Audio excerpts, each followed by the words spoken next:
Hello, in this video we are going to compare Uruguay with Belize. So if you just want to jump to the comparison, use the chapters in the description below. If you want to know what we're up to, let me give you a brief description now. We are looking to retire early for me, not as early for him. So in doing so, we are looking at 20 different countries, and we're trying to find one that will give us a low cost of living so we can stretch out our retirement dollars, plus give us a really kind of fun place to go see and have new adventures. However, there's some kind of hooks, and the big one of which is our dogs. We have 4 dogs, and we would be bringing them with us. So, so what we've been doing is evaluating these different countries, kind of comparing them to each other, kind of in a in a March Madness style playoff. And this one is the Americas play-in.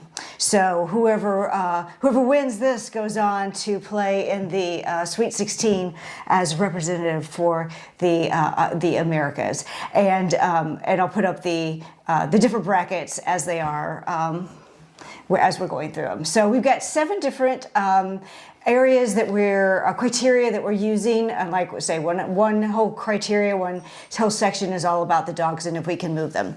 So.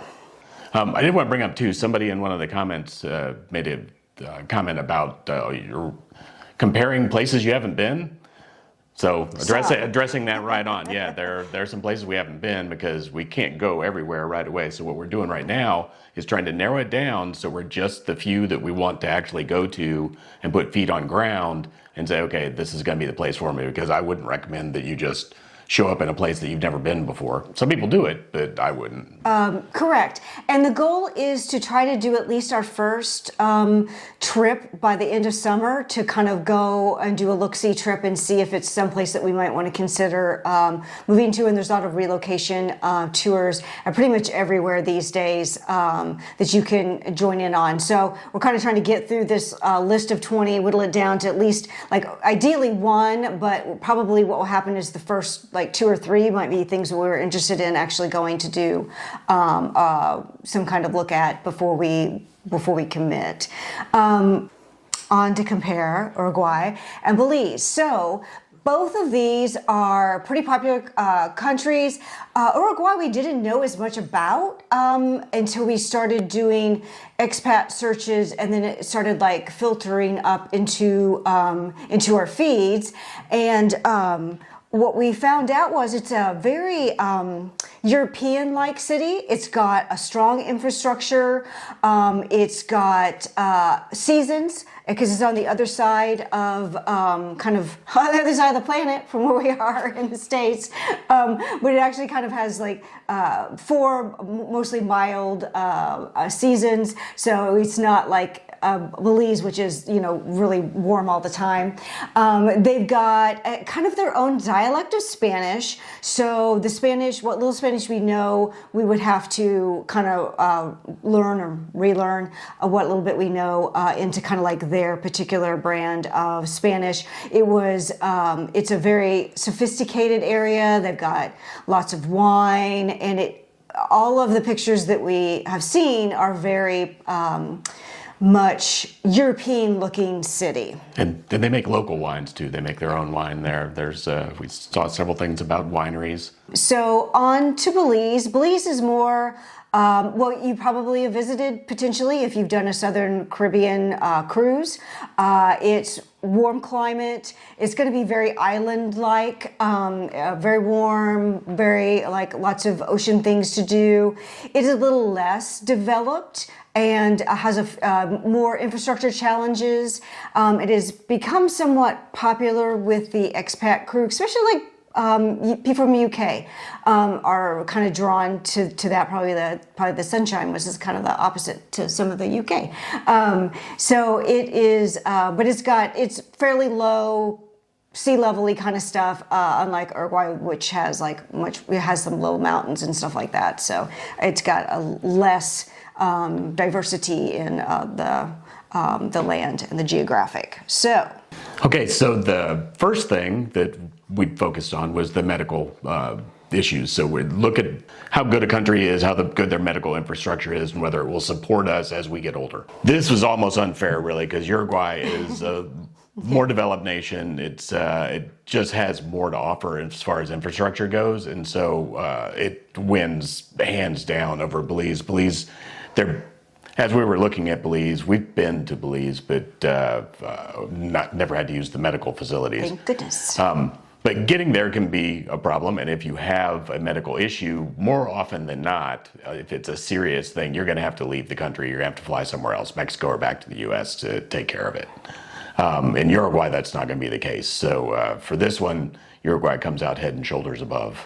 Yeah, and they have a lot of, they have public and private, and they have like hospitals that you kind of like join a subscription to or something like that, so that you can use. Right, and they have one like English, it's like actually a British hospital that British hospital where they speak some English as well. Where you can join the whatever and go there for. And Belize doesn't have that. Belize doesn't have the where you can pay into. They do have private and public, but they don't have one. The Mutualistas, I think, is what it was called. Or something like that.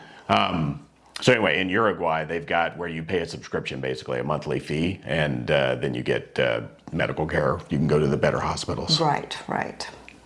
So the winner there, Uruguay. All right, the next section is dependable infrastructure, and Charlene touched a little bit on this too. Oh, darn, I spoiled it. Belize is an island nation, and it's a little less developed. They're working on their infrastructure and that sort of thing, but water can be a problem. You can have water outages during the dry seasons, during the rainy season. Sometimes you can get flooding that's not quite as controlled. The roads are not as good, and when they go into disrepair, it can take longer to fix as compared to Uruguay. Uruguay, again, is a little bit of a developed nation, and so they do a much better job of keeping up their infrastructure. The water's good. Electricity is stable and easily gotten, and the internet is good, and that's important to us, the internet as well. Correct. All right, so safety and stability is the next thing that we kind of look at, and Uruguay ranks highly there as well. It's one of the most highly rated democracies in South America, for sure. It's got a long-term stable government that takes care of its population. It's looking at, it has a lot of pro-social types of policies in place, and safety is good, and so really it ranks very highly. When you look at Belize, you've got a little bit more of a problem. There's some gang problems there now. In general, it's safe to live there. It's not like you're going to feel like you're going to be robbed and that sort of thing, but they do have rising crime because of the gangs. Right. And the most recent stuff we saw was there might be some homicide problems there as well. It seemed like it might have a higher per capita homicide rate than the U.S. at this point, which seems weird. Too, I don't know. We'll have to do some. If it moves on, we'll do a little bit more. We'll do a little bit more. For sure. Look into it.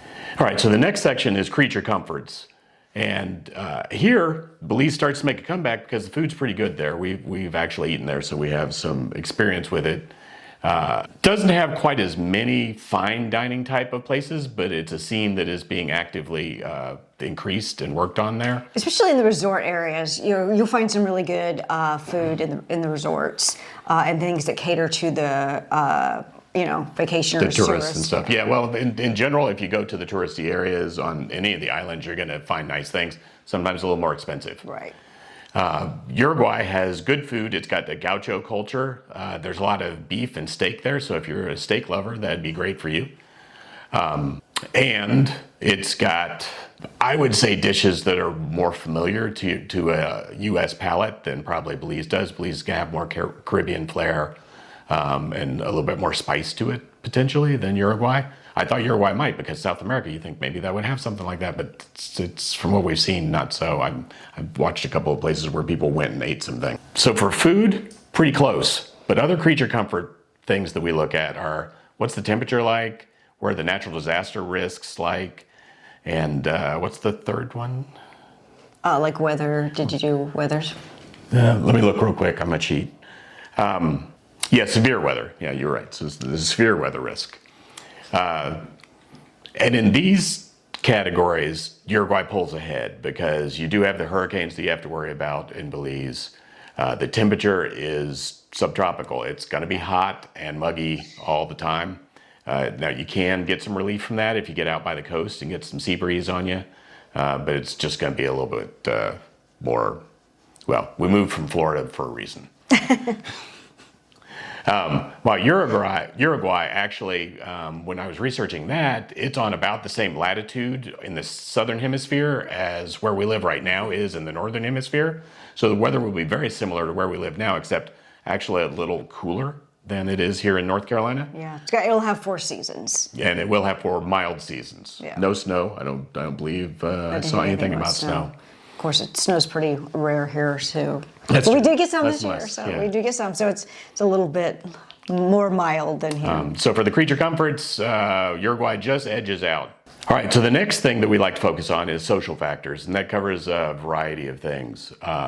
We'll start off, because it's not really a social factor, it's just kind of what we lumped in here, the visa options, how you actually get there and can stay there. Most of the places we're looking at have something called a pensioner's visa, where if you're going to retire, there are certain requirements that you meet that you can get in. Uruguay has I think $1,500 per month minimum that you can show that is always going to hit at your account. That's a lifetime income. They've got other things that can get you to that, but typically that's going to be your Social Security income for United States. Yeah, or a pension if you have one, pension like if you're a fireman or something like that. And you can do other things too. As we get further down in the brackets, we'll probably delve a little deeper into those things. Yeah. Belize has a similar type of visa option, but it's about $2,000 per month. So it's a little bit, and I think it's a little bit harder to get as well. I think there are a few more hoops that you have to jump through. So now with the visa out of the way, the other things we like to look at is there an expat presence to kind of ease you into getting into the country? Because we figure that if you're going to a foreign country, it's going to be a little bit discombobulating, and having other people like you there would be a good thing. So the expat presence is something we look at. The language, is the local language something that's relatively easy to learn? And are the locals friendly to expats, or is there some resistance to them? Because some places have gotten overpopulated with expats, and the locals are a little bit hands-off towards you. Yeah, we'll definitely get into that. Some of those will be making the playoffs. So. But in Uruguay, we've touched on previously, the language has got a dialect of Spanish that is a little bit different than other Spanish. So if you learned Spanish in the United States, you probably will be lost a little bit there. You're going to have to learn some new slang words. You're going to have to learn new pronunciations on how things are said, that sort of thing. So it could be a little bit difficult. In Belize, though, they speak English. That's the native language. So really they win. They really got a lot of points out of that one. Yeah. So if you I think they do speak some patois and Creole. So I guess like a little bit of spin of French in there, but you could push yourself and go out and learn some of that as well, just to yes, of course, put yourself into the culture and everything. But you wouldn't have to. Yeah, when you just walk in able to speak your language, that really removes a lot of barriers. But down in Uruguay, you have to speak Spanish. There are some Spanish-speaking Latin American and South American countries where you could probably get along, depending on where you've settled, without speaking a whole lot of Spanish at all. In Uruguay, from what we've read, it's just not the case. Some people do, but it's not widespread at all. Yeah, I think it'd be a lot of work. A lot of Google Translator for sure. Until you learned, you're going to have pick up some of the language. Yeah. So this category was pretty close, but just edged out Uruguay in this sector. All right. So the next category is pets. Can Teddy get down there and live happily? That's one of the big things that we're looking at, isn't it, Teddy? So in this category, it was a really tight race. Belize was pretty good with housing for pets. You can find rentals, that sort of thing. It's not as pet friendly as some nations that we look at in the playoffs, but it is friendly enough that I'm sure we could find a place to live with the dogs. Getting them there, it's a little closer than Uruguay is, so it would be a little bit easier to get the flights to there to get the dogs in. Sorry, we had to take a break because the dogs decided that they needed to move around and get some attention. And Zoe still wants attention. And we accommodate, so because we are very trainable. So the other piece that we were looking at was the ease of immigration, how easy it is to get them in, what the paperwork is, that sort of thing.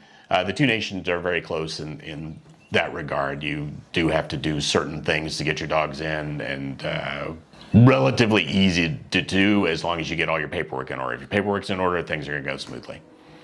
The differentiator between these two countries really came down to, Belize was a little bit ahead, but then the differentiator came with vet care.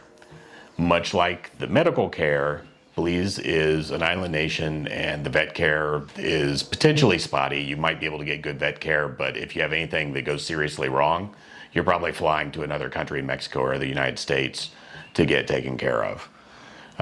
In Uruguay, you've got some internationally trained vets in the area.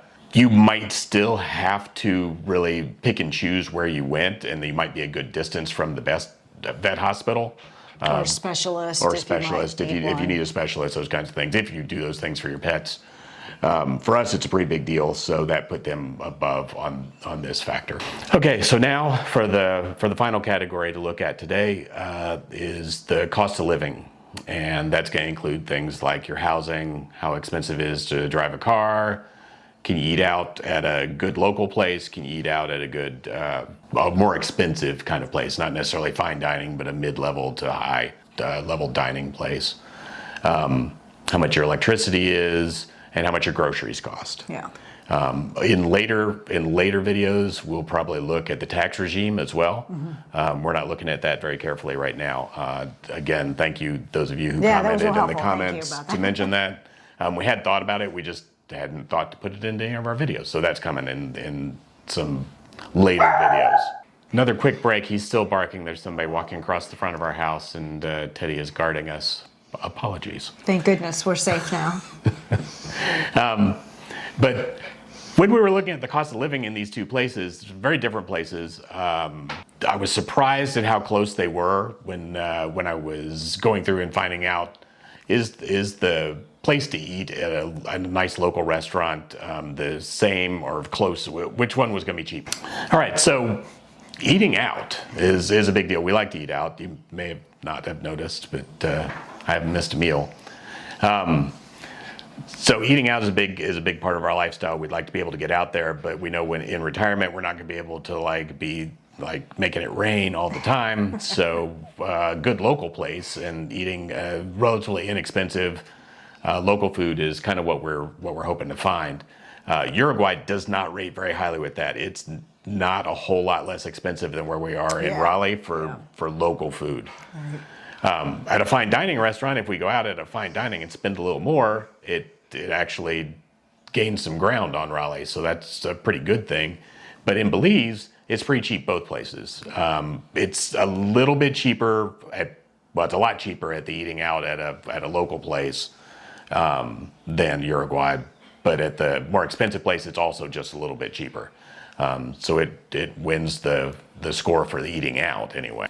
Operating a car, though, Belize loses ground because it's, of all of the countries that we looked at, the most expensive place to operate a car. Which crazy, because I thought Austria was going to be the most expensive place, and it apparently is not. So yeah, I guess because the island, you have to import the gas or something. I don't know. It's just more expensive to get. Everything has to be imported in. We've visited a lot of islands, and that's one of the things I always say is cost of living is a little bit high because everything has to be imported to the island. Right.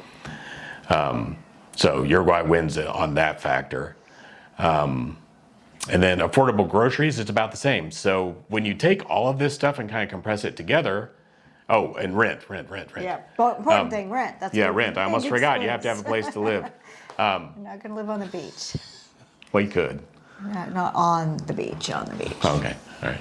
On the so if we're not living on the beach and we're not sleeping on the sand and we actually have a roof over our head, Uruguay is very competitive with Belize. They're very close. Again, Belize is a little bit cheaper than Uruguay. I think probably Uruguay has better infrastructure, so you have to factor that in, but we didn't for this particular one. So in this case, Belize actually wins in the cost of living factor for our little scoring chart. All right then. All right, so Teddy's very excited to find out the winner of this round, and when we added it all up, Uruguay came out substantially ahead of Belize. It was mostly those early rounds where it was losing on the infrastructure and the medical facilities and the vet stuff. All of the things that go along with being an island nation really hurt it. Yeah, I think that the Americas region is going to be really competitive, though, because there's that section we put a lot of the heavy hitters, because we're going to be in this section we're going to be talking about Costa Rica and Panama and maybe Mexico. So a lot of the really popular places to go are in that section. So I think we may end up having to spend a little bit more time on those videos, just really to go through the different criteria and the different things, and really figure out the what, because I think there's some really good countries in that, and they're all relatively close, so that kind of gives us a one-up with the dog stuff. Well, it helps a little bit too for our little plan of maybe moving from country to country rather than Yeah. settling in one place for the rest of our lives. We might move from place to place. If you're in a place that a lot of people speak Spanish, then you'll have to learn one language. Yeah, or you'll pick up the dialects as you go along, but at least you can kind of function if you got some basic Spanish, which is what would be great to have.